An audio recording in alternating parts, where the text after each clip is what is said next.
Friends, gather around, for tonight we delve into the wild world of tariffs. I know, riveting stuff, but buckle up because this is one of those boring-sounding things that can actually make your life noticeably worse. See, back in the before times, aka 2018 onwards, then President Trump slapped tariffs on goods coming from China, Mexico, and Canada.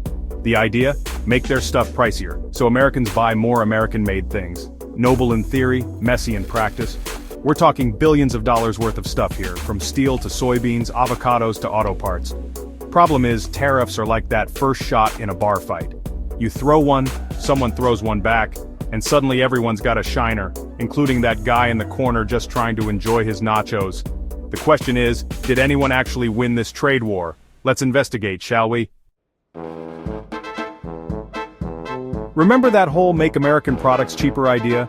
Yeah, that didn't work out. See, when you make it more expensive to import stuff, American companies that rely on those imports, they get squeezed. And what happens when companies gotta pay more? They raise prices on the consumers. So we ended up paying more for everything from washing machines to cars.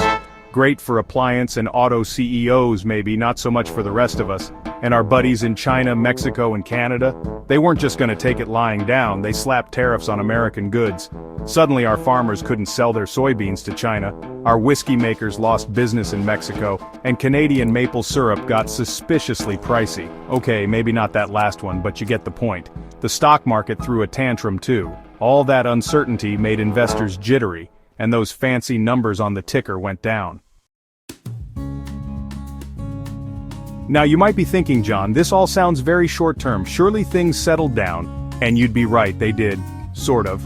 Like sand settling after you kick a sandcastle, except now the castle's shaped weird, and there's seaweed where the moat used to be. See, companies don't like uncertainty, so they started looking for ways the tariffs.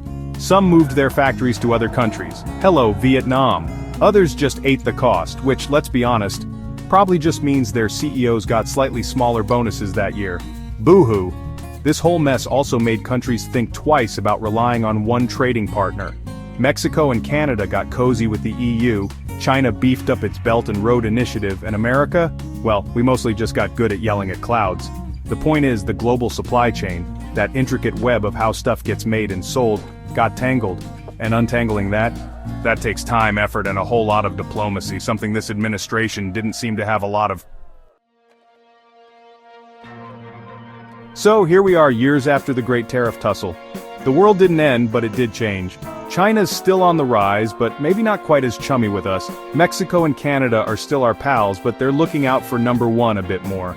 And America? Well, some folks made bank off the tariffs, mostly in industries that were already doing pretty well, but the average Joe? They probably just paid a bit more for their groceries and appliances.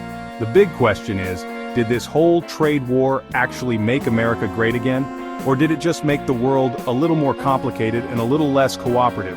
The jury's still out, folks. But one thing's for sure, tariffs, they ain't just some boring economic policy. They're the stuff of global power plays, shifting alliances and, well, slightly more expensive washing machines.